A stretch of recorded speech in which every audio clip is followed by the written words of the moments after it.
नमस्कार बच्चों, मैं मनोज कुमार आप सभी का आपके अपने YouTube चैनल एजुकेशन प्लस में बहुत बहुत स्वागत करता हूं। तो बच्चों, बोर्ड परीक्षा 2024 के लिए हम आपके लिए यहां पर गणित के 10 अति महत्वपूर्ण प्रश्न लेकर आए हैं, जो कि हमने ऐसे क्वेश्चनों को रखा है जो कि बच्चों बहुत ही आसान है और जिन्हें कमज़ोर छात्र भी आसानी से समझकर बोर्ड परीक्षा में अच्छे अंक ला सकते हैं। ठीक है, तो बच्चों यहाँ पर पहला क्वेश्चन है, मीना 2000 रुपये निकालने के लिए बैंक गई। उसने खजांची से 50 रुपये और 100 रुपये के नोट देने को कहा। मीना ने कुल 25 नोट प्राप्त किए, यानी कितने नोट मिलते हैं उसे? 25 मिलते हैं, जिसमें 50 और 100 के नोट हैं। ज्ञात करें कि उसने 50 और 100 रुपये के कितने कितने नोट प्राप्त किए। तो बच्चों यहाँ पर हम मान लेते हैं कि उसे 50 रुपये के तो एक्स नोट मिले हैं और 100 रुपये के उसे वाई नोट यहाँ पर प्राप्त हुए हैं। तो कुल नोट कितने मिले हैं बच्चे? उसे मिले हैं 25 नोट। ठीक है, इसलिए 25 नोट मिले हैं, जिसमें एक्स नोट है 50 रुपये वाले और वाई नोट हैं 100 रुपये वाले। तो एक्स प्लस वाई बराबर हो जाएगा 25। ये आ जाएगा हमारा बच्चों यहाँ पर पहला समीकरण। रुपए कितने हैं? जो कुल रुपए हैं 2000। ठीक है, और कुल जो रुपए हैं वो उसने निकाले हैं कितने? 2000 रुपये। वो बच्चे हैं कितने? 2000 रुपये। ठीक है, अब जिसमें क्या है बच्चों, सेकंड शर्त के अनुसार ये हो जाएगा 50 रुपये के कितने हैं? X note. तो कितने रुपए हो जाएंगे 50 वाले? वो हो जाएंगे 50 एक्स रुपये। और 100 रुपये वाले हैं वाई नोट, तो ये इसकी कुल कीमत हो जाएगी 100 वाई। ठीक है, 100 वाई बराबर, पैसे तो कुल 2000 ही रहेंगे। 50 रुपये के एक्स नोट हैं तो 50 एक्स रुपये हो गए। 100 रुपये वाले वाई नोट हैं तो बच्चों 100 वाई। जैसे हमारे पास 100 रुपये के अगर 4 नोट हैं, 100 चौका 400 रुपये हो जाएंगे हमारे पास। अगर 50 रुपये के हमारे पास 10 नोट हैं तो हम कहेंगे कि 500 रुपये हो गए। इसी के अनुसार ये हो गया बच्चों। ठीक है, 50 से यहाँ भाग दे दीजिए तो यहाँ x बचेगा। 50 दूनी 100, 2 वाई बराबर 50 का भाग देंगे तो यहाँ आ जाएगा 40। ये हो गया हमारे पास दूसरा समीकरण। दोनों समीकरणों में जो बच्चों x के गुणांक बराबर हैं, तो समीकरण एक में से समीकरण नंबर सेकंड को घटा दीजिए, या सेकंड में से समीकरण नंबर एक को घटाकर विलोपन विधि द्वारा हम अपने इस समीकरणों को हल कर लेंगे। तो घटाने पर क्या होगा बच्चों? साइन चेंज हो जाता है, तो प्लस का माइनस हो गया, ये भी माइनस हो जाएगा, ये भी माइनस हो जाएगा। ये आपका कैंसिल हो जाएगा क्योंकि प्लस और माइनस के हैं। 2 वाई से वाई माइनस करेंगे तो वाई बराबर 40 में से 25 गया, यहाँ बचेगा 15। तो वाई का मान हो गया 15। अब वाई का जो मान है इसे आप समीकरण नंबर एक में रख दीजिए बच्चों। वाई का मान समीकरण एक में रख देंगे। ठीक है, और समीकरण एक हमारे पास है x प्लस वाई बराबर 25। तो x प्लस वाई बराबर 25 है, तो x प्लस वाई का मान 15 बराबर 25। तो x बराबर हो जाएगा 25 में से यहाँ 15 माइनस कर लेंगे, तो x का मान आ जाएगा बच्चों यहाँ पर 10। x का मान क्या हो गया? 10 हो गया। x हमने माना है 50 रुपये के नोट और y हमने माना है कितना? 100 रुपये वाले नोट। अगर हम इसको जांच करें तो बच्चों 15 और 10 25 नोट हो गए। 50 रुपये के हमारे पास हैं 10 नोट, तो 500 रुपये हो गए। 100 रुपये वाले हैं हमारे पास 15 नोट, तो हो गए 1500। ठीक है, 1500 और 500 जोड़ेंगे तो कुल उसे 2000 रुपये ही मिलेंगे।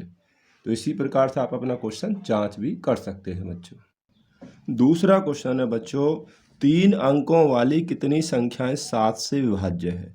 3 अंकों वाली पूछ सकता है, 2 अंकों वाली पूछ सकता है, 7 से विभाज्य कह सकता है, 3 से विभाज्य कह सकता है, कुछ भी कह सकता है, तरीका बच्चों एक ही है। तो 3 अंकों वाली संख्याएं बच्चों 100 से शुरू होती हैं। संख्याएं कैसी लेनी है? जिनमें 7 का भाग चला जाए। ठीक है, तो वो संख्याएं कौन कौन सी होंगी? तो वो संख्याएं बच्चों होंगी, शुरू होंगी बच्चों, पहले आएगा 105। ठीक है, 105 में ही 7 का भाग जाएगा, पहली संख्या जो होगी। अब इसमें 7 जोड़ दीजिए, 105 तो ये हो जाएगा 112 और 119, इसी प्रकार से आ जाएंगी। और संख्याएं जो होगी लास्ट वाली आ जाएगी बच्चों 994। अब लास्ट वाली हमें कैसे मिलेगी? 3 अंकों की बड़ी से बड़ी संख्या क्या है? ये है बच्चों। इसमें आप 7 का भाग दीजिए, तो जैसे 7 एकम 7 बचे 2, 7 चौक 28, बचा 1 और 7 दूनी 14, तो बचेंगे 5। अब 999 में से 5 घटा देंगे तो बच्चों 994, तो ये हमारी लास्ट संख्या होगी जो कि 7 से विभाज्य है। ठीक है बच्चों, अब ये सभी संख्याएं क्या है, एक एपी के रूप में है, ये सभी एपी के रूप में है, ये संख्याएं एक एपी के रूप में है। ठीक है, सभी में साथ साथ ही तो जुड़ा है, सभी में साथ साथ का अंतर है, तो ये सभी एपी के रूप में है बच्चों, जहाँ पर हमें क्या दिया हुआ है, ए बराबर जो पहला जो पद है वो 105 दिया हुआ है। ठीक है, और जो पदांतर है डी बराबर सभी में 7 जोड़ा गया है, तो दूसरे पद में से पहला पद माइनस करके दिखा दीजिए, तो 112 माइनस 105 वो 7 ही आएगा बच्चों। ठीक है, और यहाँ पर एल आखिरी संख्या है 994, 994। हमें क्या निकालना है, एन निकालना है कि संख्याएं ये कितनी हैं। ठीक है, ये संख्याएं कितनी हैं, तो हम एल की सहायता से ही बच्चों एन का मान निकाल लेंगे, क्योंकि एल अंतिम पद होता है A plus N minus 1 into D. ठीक है, ये होता है अंतिम पद के लिए सूत्र। अब यहाँ पर ए हमारे पास है 105 प्लस एन ज्ञात करना, एन माइनस 1 इंटू डी 7 हो गया, बराबर रख देंगे 994। ठीक है, एल जो है।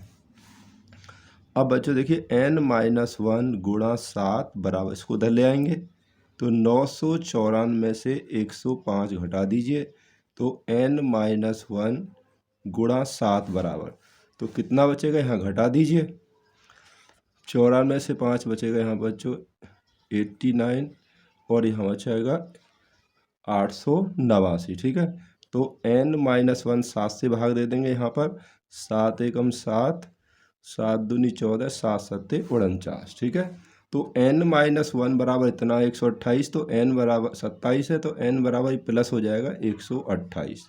ठीक है, तो यहाँ पर n का मान हो गया 128। तो कितनी संख्याएं हैं, 128 संख्याएं हैं जो 3 अंकों वाली, जो 7 से विभाज्य हैं बच्चों। ठीक है, जो 7 से विभाज्य है। बच्चों एक बात और ध्यान दीजिए, आपकी एनसीईआरटी में एक क्वेश्चन है कि 10 और 250 के बीच में 4 के कितने गुणज हैं। इनके बीच में जब गुणज लेंगे पहाड़े, तो बच्चों आएंगे 12 है और 4 16 और 4 20, इस तरीक़ा से लास्ट वाला लिख लेंगे, तो ये एपी के रूप में हो गया। तो यहाँ पर भी हमें एन ही ज्ञात करना है, वो आप इस क्वेश्चन की तरह ही बच्चों निकाल लेंगे। ठीक है, क्वेश्चन नंबर 3 है बच्चों, ये भी काफ़ी अच्छा प्रश्न है। देखिए, जांच कीजिए कि क्या बिंदु, ये जो हमें बिंदु दिए हुए हैं 3, एक समद्विबाहु त्रिभुज के शीर्ष हैं। समद्विबाहु होता है बच्चों जिस त्रिभुज की कोई भी 2 भुजाएं बराबर हों। तो मान लीजिए हमने एक डायग्राम बना लिया ABC जो त्रिभुज है। ठीक है, ये इनके शीर्षों के निर्देशांक है। ये समद्विबाहु त्रिभुज जब होगा बच्चों, जब किन्हीं 2 भुजाएं, कोई भी इसकी 2 भुजाएं आपस में बराबर हों, कोई सी भी दोनों भुजाएं बराबर हों। तो भुजाओं को निकालने के लिए हमें जैसे AB की लंबाई, BC की और AC की लंबाई निकाल लेते हैं, जो हम किससे निकालेंगे, बीच की दूरी सूत्र का प्रयोग करके। तभी हमें पता चल जाएगा कि हमारा ये त्रिभुज है समद्विबाहु है या समबाहु है बच्चों। अगर हम बच्चों भुजा AB की लंबाई निकालते हैं तो बीच की दूरी सूत्र का प्रयोग किया जाएगा, जो सूत्र होता है x1 माइनस x2 का वर्ग प्लस y1 माइनस y2 का वर्ग। ठीक है, ये होता है हमारा बीच की दूरी का सूत्र, यानी कि लंबाई निकालने के लिए। अब हम AB ले रहे हैं, तो AB में x1 y1 x2 और y2 ये हो जाएगा, यानी कि पहले x1 और x2 होते हैं, और दूसरे वाले -2 और -4 ये होंगे y1 माइनस y2। ठीक है, पहले वाले में से पहला घटाइए, दूसरे में से दूसरा घटा दीजिए। अगर आप सूत्र भी ध्यान नहीं है तो -1 का वर्ग हो गया बच्चों, यहाँ पर हो गया -6 का वर्ग। ठीक है, तो 1 का वर्ग 1 होगा, 6 का वर्ग 36। किसी का वर्ग करेंगे तो बच्चों हमेशा क्या आता है, प्लस में आता है, चाहे माइनस वाली संख्या है तब भी वर्ग करने पर प्लस ही आएगा बच्चों। इतने मात्र AB निकाल लिया, अब हम निकाल लेते हैं BC की लंबाई। ठीक है, B और C की लंबाई, तो B और C में बच्चों ये और ये लेने हैं आपको, तो x1 माइनस x2 यानी कि 7 का वर्ग और plus y1 minus y2। B C में देखना बच्चों, ये माइनस का है तो बच्चों प्लस का ही हो जाएगा, ठीक है। यहाँ -1 बचा और यहाँ बच्चों 6 बच गया। इसका वर्ग करेंगे तो बच्चों ये 1 हो गया और 6 का वर्ग 36 हो गया, तो यहाँ हो गया बच्चों 37 मात्रक। अब दोनों भुजाएं बच्चों यहाँ पर बराबर आ गई हैं। अब हम ये भी तो देख लें कहीं तीसरी भुजा भी तो बराबर नहीं है बच्चों, तो ये कभी ये क्या हो, समद्विबाहु की जगह एक समबाहु त्रिभुज होगा, ठीक है। तो सी ए और देख लेते हैं, सी और देख लेते हैं सी ए। तो यहाँ बच्चों जो सी है वो 7, -2 है और जो ए है वो हमारे पास है 5, -2, ठीक है। यहीं से देख कर रख देंगे। x1 पहले पहले बच्चों, तो 7 - 5 का वर्ग और दूसरे वाले यानी कि y1 माइनस y2, माइनस का ये प्लस हो जाएगा, ठीक है। तो यहाँ बचा बच्चों 2 का वर्ग और प्लस ये कट जाएगा तो ये 0 का वर्ग, 2 से 2 कट गया ना, प्लस माइनस, 2 का वर्ग 4 हो गया, 0 को जरूरत नहीं लिखने की, 4 का वर्गमूल आ गया 2, ठीक है, 2 मात्रक। अब बच्चों क्योंकि त्रिभुज ए बी सी में हमने देखा है कि जो ए बी है वो बराबर किसके है, बी सी के, और बराबर आया है कितना, √37 मात्रक। इसमें हमारी केवल दो भुजाएं जो हैं बच्चों, ए बी ये भी √37 मात्रक है और बी सी जो है ये भी इतना ही है, ठीक है। केवल दो भुजाएं बराबर आई हैं, इसलिए क्या हो जाएगा, यह एक समद्विबाहु त्रिभुज है। या हम लिख सकते हैं कि दिए हुए बिंदु एक समद्विबाहु त्रिभुज के शीर्ष हैं। यदि तीनों भुजाएं बराबर आती तो बच्चों ये क्या हो जाता, एक समबाहु त्रिभुज हो जाता, यानी इक्विलैटरल ट्रायंगल। तो क्वेश्चन नंबर 4 देखिए बच्चों कि त्रिभुज ए बी सी में जिसका कोण भी समकोण, ये कोण भी समकोण यानी कि 90 अंश है। यदि tan a बराबर 1/√3 है तो हमें बच्चों इसका मान ज्ञात करना है। तो यहाँ पर बच्चों हमें दिया है कि त्रिभुज ए बी सी में जो बच्चों कोण बी है वो 90 अंश है, ठीक है। और दिया है, अब हमें क्या दिया है बच्चों कि tan a बराबर है 1/√3। एक तो हम बच्चों इसे त्रिभुज बनाकर तीनों भुजाएं निकाल लेंगे जब कर लेंगे, लेकिन हम इसे बहुत ही आसान तरीके से करेंगे। देखिए समझिए, tan a बराबर 1/√3 है, तो बच्चों tan में 1/√3 आपको पता है कितने का मान होता है, ये होता है बच्चों tan 30 अंश का मान, ठीक है।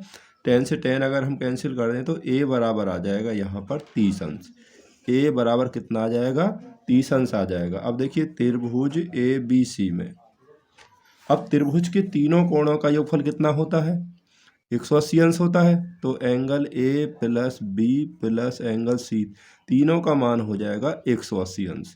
ए हमें यहाँ पर 30 अंश हो गया, बी 90 दिया है, कोण सी निकाल लेते हैं, 180 अंश, तो कोण सी बराबर हो जाएगा 180 अंश माइनस 9 3 12 यानी कि 120। तो कोण सी का मान आ जाएगा बच्चों यहाँ पर 60 अंश, ठीक है। कोण सी का मान हमने यहाँ पर निकाल लिया है बच्चों 60 अंश। अब हमें जो मान निकालना है, इसलिए इसका मान निकालना है, इसे आप रख लीजिए, ठीक है। तो बच्चों ए का मान हमारे पास है 30 अंश, तो ये हो जाएगा sin 30, और सी का मान हमारे पास कितना आया है 60 अंश, तो 60 रख दीजिए। तो cos a यानी कि 30 अंश और sin सी का मान हो गया 60 अंश। बच्चों a हमारे पास 30 अंश है तो 30 रख देंगे जहाँ a है, और c का मान हमारे पास 60 है, जहाँ c है वहाँ 60 होगा, और जहाँ b होगा वहाँ पर हम 90 रख देंगे। sin 30 1/2, cos 60 ये भी बच्चों 1/2 होता है, cos 30 √3/2 होता है, और sin 60 ये भी बच्चों √3/2 होता है, ठीक है। तो इसमें गुणा करेंगे तो ये 1/4 और प्लस √3 की √3 में करेंगे तो 3/2 दूनी 4 होगा। हर समान है बच्चों दोनों का, 3 और 1 4/4, इससे कैंसिल हो गया, तो हमारा आंसर आ गया बच्चों 1 आ गया, ठीक है। तो हमने इसे बहुत ही आसान तरीके से कर लिया है। तो यहाँ पर लाल बटे कक्का की बच्चों कोई ज़रूरत नहीं है, आपको अगर मान याद है तो इसी प्रकार से इस क्वेश्चन को बहुत ही आसान तरीके से और बहुत ही कम समय में आप हल कर लेंगे। क्वेश्चन बच्चों 5वां है। देखिए ट्रिग्नोमेट्री से है बच्चों, ट्रिग्नोमेट्री से कि सिद्ध कीजिए कि sec a 1 minus sine A into sec a plus ten A इसकी वैल्यू 1 के बराबर होती है। ठीक है, क्वेश्चन हमने यहाँ पर नोट कर लिया बच्चों। जो हमें प्रूव करना है तो इसका लेफ्ट साइड यानी कि बाएं पक्ष को इधर नोट कर लीजिए पहले। तो बाएं पक्ष को सॉल्व करके हमें बच्चों कितना लाना है, 1 लाना है, जो कि हमारा राइट हैंड साइड यानी कि दायां पक्ष है। अब देखिए सेक बच्चों क्या होता है, सेक होता है 1/cos। सेक को हम 1/cos लिख सकते हैं। तो 1 माइनस साइन ए को ऐसे ही रहने दीजिए। अब ऐसे ही सेक को 1/cos लिख सकते हैं आप, और टेन को आप लिख सकते हैं बच्चों sin/cos। ठीक है, sin/cos। यहाँ पे फॉर्मूला होगा कि सेक थीटा बराबर 1/cos थीटा, और हमने लगाया है कि टेन थीटा बराबर साइन थीटा बटे कॉस थीटा। जो भी हमने फॉर्मूले यूज किए हैं वो हमने यहाँ पर नोट कर दिए हैं बच्चों। ठीक है, तो बराबर 1/cos ए। अब देखिए 1 माइनस साइन ए, इसको ऐसे ही रहने देंगे। इसमें इसको प्लस करना है, हर समान है, तो 1 प्लस साइन ए ऐसे ही आ जाएगा, 1 प्लस साइन ए। ठीक है, 1 प्लस साइन ए आ गया, और नीचे हमारे पास आ जाएगा कॉस ए। ठीक है, हर समान है तो अंश हमने ऐसे ही बच्चों सिंपली यहाँ पर प्लस कर दिया है। ठीक है, अब आप देखेंगे यहाँ पर इन दोनों के बीच में कोई शान नहीं, तो गुणा ही तो है। इसकी इसमें गुणा करेंगे तो देखिए a माइनस बी और a प्लस बी वाला फॉर्मूला हो गया। तो ये होता है कि a square minus B square, a square minus B square होगा। कॉस की कॉस में गुणा कर दीजिए तो बच्चे हो जाएगा कॉस स्क्वायर a। ठीक है, 1 का स्क्वायर 1 ही हो जाएगा, साइन का स्क्वायर करेंगे ये तो साइन स्क्वायर ही है बटे कॉस स्क्वायर है। ठीक है बच्चों, 1 माइनस साइन स्क्वायर थीटा क्या होता है बच्चों, ये होता है cos square theta. 1 minus sine square cos square होता है, और नीचे हमारा कॉस स्क्वायर है ही, इससे ये कट जाएगा, कितना आ जाएगा, तो हमारा आंसर एक ही आ जाएगा, जो हमारा क्या है बच्चों आर एस एस है। तो यहाँ पर लिख देंगे 1 माइनस साइन स्क्वायर थीटा बराबर होता है कॉस स्क्वायर थीटा। ठीक है, तो बच्चों यही हमें यहाँ पर प्रूव करना था। अच्छा क्वेश्चंस है, और कभी कभी बच्चों आसान क्वेश्चंस ही एग्जाम में पूछे जाते हैं, यही ध्यान रखना आप लोग। तो यहाँ पर बच्चों छठा क्वेश्चन है, ये भी काफ़ी अच्छा प्रश्न है। आपसे √2 या √3 भी सिद्ध करने के लिए बच्चों आ सकता है, या इस प्रकार से भी क्वेश्चन पूछ सकता है कि सिद्ध कीजिए कि ये अपरिमेय संख्या है, या √2 या √3 भी अपरिमेय संख्याएं सिद्ध कीजिए। इसको हम मान लेते हैं बच्चों, इसका उल्टा मान लेते हैं। हम ये मान लेते हैं कि माना 3 + 2√5 एक परिमेय संख्या है। इसे बच्चों हमने क्या मान लिया, परिमेय संख्या मान लिया।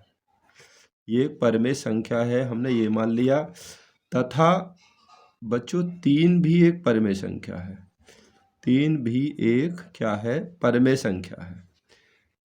परिमेय संख्या जितनी भी हमारी काउंटिंग नंबर होते हैं वो सभी क्या है, परिमेय होते हैं, प्राकृतिक संख्याएं। अब जो परिमेय संख्याएं होती हैं बच्चों, उनका योगफल, उनका गुणनफल और उनका अंतर भी परिमेय होता है। दो परिमेय संख्याओं का गुणनफल या उनका अंतर परिमेय होता है, तो इसलिए ये दोनों परिमेय है, इसलिए 3 + 2√5 माइनस 3 भी एक क्या होगी बच्चों, परिमेय संख्या होगी, परिमेय संख्या होगी। अब क्यों होगी, जैसे मैंने आपको बताया कि दो परिमेय संख्याओं का अंतर परिमेय होता है। अब इनका अंतर कितना आएगा, 3 से बच्चों 3 कैंसिल हो जाएगा, तो यहाँ बचेगा 2√5।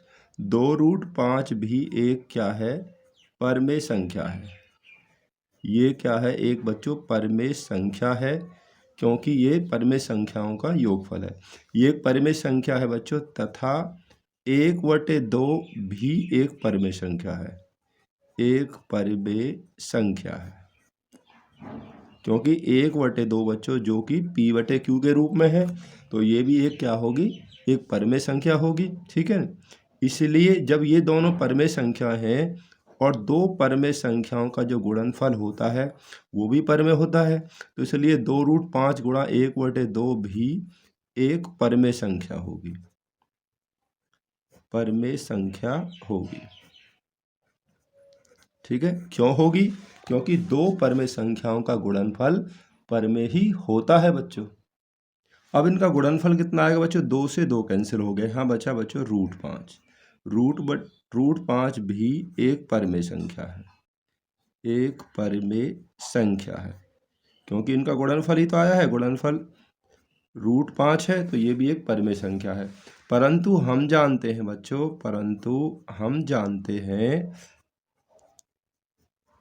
कि √5 क्या है? √5 एक अपरिमेय संख्या है। ये कैसी है? एक अपरिमेय संख्या है। ठीक है, हमने यहाँ बताया है कि √5 एक परिमेय संख्या है, लेकिन हमें ये पता है कि √5 तो क्या है? एक अपरिमेय संख्या है। इसलिए अतः हमारी कल्पना, ऊपर हमने जो मानकर चले हैं, कल्पना की है कि यह एक परमेय संख्या है, वो गलत है बच्चों। जब बच्चों हमारी ये कल्पना गलत है तो इसलिए सिद्ध होता है कि, क्या सिद्ध होता है? कि बच्चों ये जो हमारी संख्या है कि 3 + 2 √5 एक अपरिमेय संख्या है। ये एक बच्चों अपरिमेय संख्या है, और यही हमें सिद्ध यहाँ पर करना था। यही हमें सिद्ध करना था कि ये जो संख्या हमें दी हुई है ये एक अपरिमेय संख्या है बच्चों। ठीक है, क्वेश्चन नंबर 7 में देखेंगे बच्चों। अच्छा प्रश्न है, ये भी प्रायिकता से संबंधित है, और प्रायिकता से संबंधित क्वेश्चन भी आपसे जरूर पूछा जा सकता है। बामहन पत्तों की अच्छी प्रकार से फेंटी गई ताश की गड्डी से एक पत्ता याद रक्षा निकाला जाता है। इसकी क्या प्रायिकता होगी कि निकाला गया पत्ता तस्वीर वाला है या एक हुक्म का पत्ता है? अब यहाँ पर बच्चों हमारे पास जो दे रखे हैं, कुल पत्ते कितने हैं? कुल पत्ते हैं बराबर 52, क्योंकि गड्डी में बच्चों 52 पत्ते होते हैं। अब इसमें तस्वीर वाले पत्ते कितने हैं? तस्वीर वाले जो पत्तों की जो संख्या होगी बच्चों, इनकी जो संख्या होगी वो बराबर, वो कितनी होगी बच्चों? वो समझ लीजिए। जिन पर तस्वीर बनी होती है जिसे हम फेस कार्ड बोलते हैं बच्चों, 4 तो होते हैं इसमें राजा, जिसे हम बादशाह बोलते हैं, और 4 ही रानी होती जिसे हम बेगम बोलते हैं, और 4 ही बच्चे होते हैं गुलाम। इन पत्तों पर क्या होता? तस्वीर बनी होती है, तो ये होते हैं कुल बच्चों 12 पत्ते। तस्वीर वाले जो पत्ते होते हैं वो 12 होते हैं। ठीक है ना बच्चों? तो यहाँ पर तस्वीर वाले पत्तों की प्रायिकता पूछी है, इसलिए प्रायिकता हमें निकालनी है तस्वीर वाला पत्ता। तो इसकी जो प्रायिकता होगी PE बराबर, वो क्या होगी बच्चों? तस्वीर वाले पत्तों की संख्या बटे कुल पत्तों की संख्या। अब तस्वीर वाले जो पत्ते हैं बच्चों वो हमारे पास हैं 12। ठीक है, प्रायिकता होती है जिसकी भी निकालने हैं अनुकूल परिणाम बटे कुल संभावित परिणाम। अनुकूल किसका प्रायिकता निकालने हैं? तस्वीर वाले पत्तों की, वो 12 हैं। कुल पत्ते जो हो गए संभावित परिणाम, वो हमारे पास है बच्चों 52। तो 4 से कट जाएगा, 4 × 3 = 12, और 4 से कट जाएगा 13 × 4 = 52। तो ये हो जाएगी बच्चों 3/13, 3/13 हो जाएगी। दूसरे में पूछा है हुक्म का पत्ता, सेकंड में पूछा है बच्चों हुक्म का पत्ता। तो हुक्म के बाद हुक्म के पत्तों की संख्या कितनी है? हुक्म का पत्ता होता है बच्चों काले रंग का। इसमें 13 ही हुक्म के होते हैं बच्चों, 13 ही चिड़ी के होते हैं, 13 ही पान के होते हैं। ठीक है, और 13 ही बच्चों ईंट वाले होते हैं। हर पत्ते चिड़ी, पान, ईंट और हुक्म, ये सभी 13 होते हैं। तो इनकी संख्या कितनी है? 13 है। तो प्रायिकता निकाल देना है, प्रायिकता। ठीक है, तो प्रायिकता आ जाएगी हुक्म का पत्ता होने की प्रायिकता बराबर, तो यहाँ पर आ जाएगा हुक्म के पत्तों की संख्या बटे यहाँ पर बच्चों कुल पत्तों की संख्या बराबर।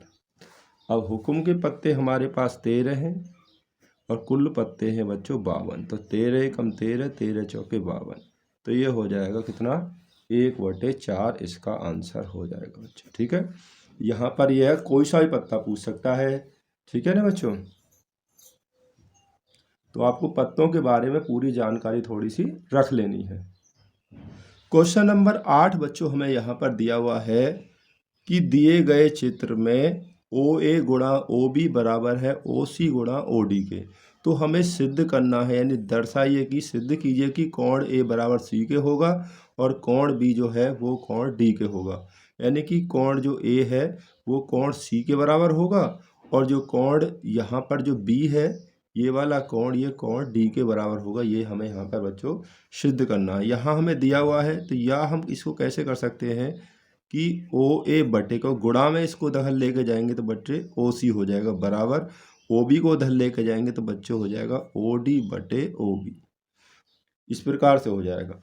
अब हमारे पास देखिए यहाँ पर आ गया कि त्रिभुज ए ओ डी तथा त्रिभुज बी ओ सी में इन दोनों जो त्रिभुज हमें दिए हुए हैं इन दोनों त्रिभुजों में बच्चों क्या है हमारे पास, यहाँ पहली तो यही हो गया बच्चों हमारे पास कि ओ ए बटे ओ सी बराबर है ओ डी बटे ओ बी के, जो कि बच्चों हमने अभी ज्ञात किया है। ठीक है, ये हमने ज्ञात किया। इसके अलावा बच्चों तथा यहाँ हम देख सकते हैं कि ये वाला जो कोण है इसके बराबर हो जाएगा ए ओ डी। कोण जो ए ओ डी है बच्चों वो बराबर होगा कोण बी ओ सी के। क्यों बराबर होगा, इसके बराबर हो जाएगा, ये हो जाएंगे बच्चों शीर्ष अभिमुख कोण। ये है आमने सामने वाले कोण शीर्ष अभिमुख कोण बच्चों, यहाँ पर कोण लिख देंगे ये कोण। ठीक है, यानी कि वर्टिकल ऑपोजिट एंगल। अब जब दो कोण बराबर होते हैं तो इसलिए क्या होगा बच्चों, जो त्रिभुज है हमारा ए ओ डी जो है ये समरूप हो जाएगा किसके, त्रिभुज बी ओ सी के। ये इसके समरूप हो जाएगा। कौन सा क्राइटेरिया लग जाएगा, यहाँ पर भुजाएं अनुपातिक हैं और संगत कोण बराबर है, ये संगत कोण है। तो यहाँ पर आ जाएगा बच्चों साइड एंगल साइड, यानी भुजा कोण भुजा समरूपता।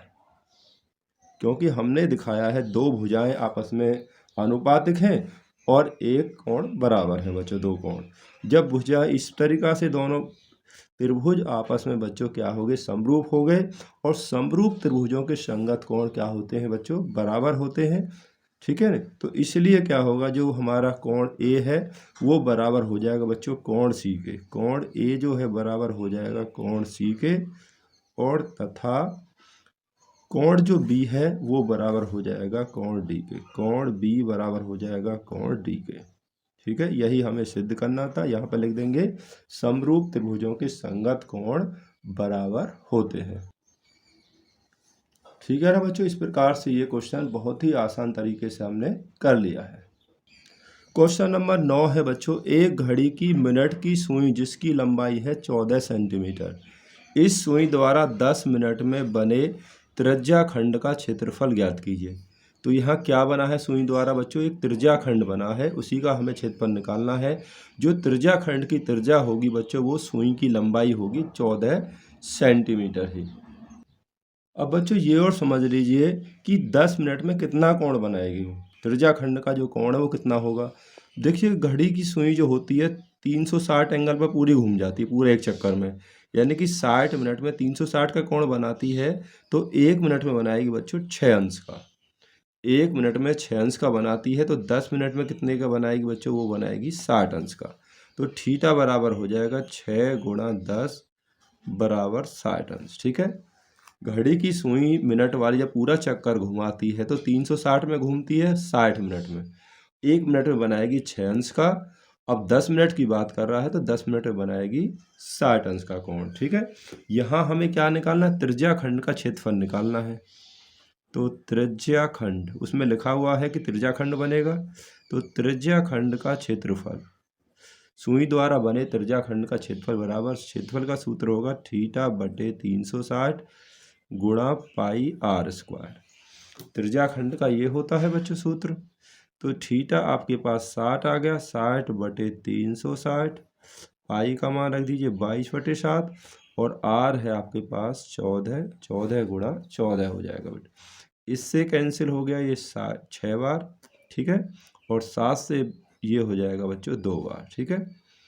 और हम इस 2 से इसको भी कैंसिल कर लेंगे 3 बार। तो हमारे पास बचा 22 गुणा 14 ऊपर बचा और नीचे हो गया 3, ठीक है। 14 दूनी 28, 28 और 2 30 बटे वर्ग सेंटीमीटर। तो यही हमारे बच्चों क्या हो जाएगा, त्रिज्याखंड का क्षेत्रफल हो जाएगा। यह डायग्राम बनाने की कोई ज़रूरत नहीं, बनाना चाहें तो बना सकते हैं, ठीक है। स्पष्ट रूप से लिखा है कि एक त्रिज्याखंड है बच्चों, ठीक है।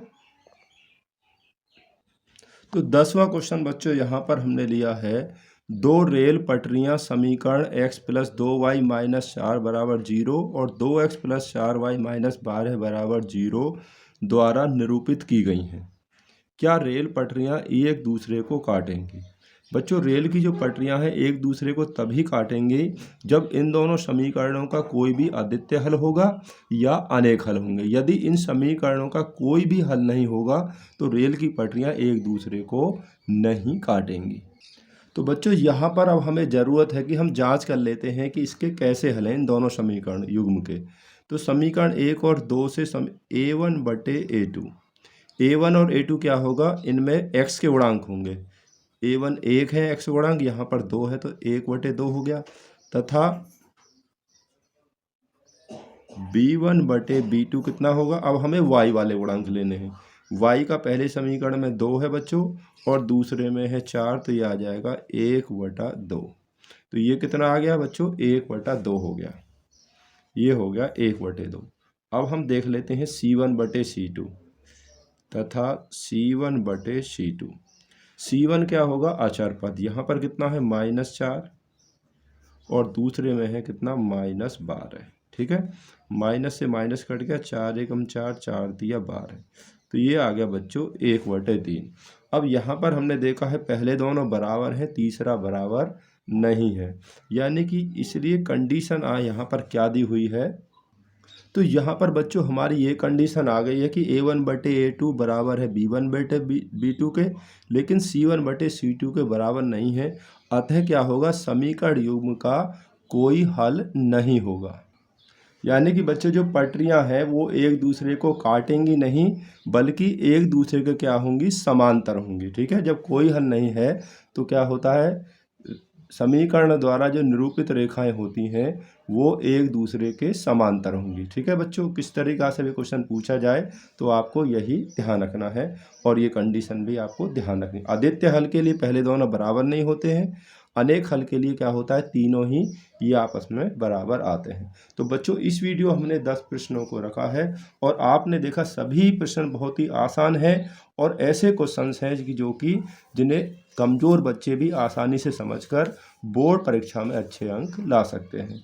तो वीडियो देखने के लिए आप सभी बच्चों का बहुत बहुत धन्यवाद।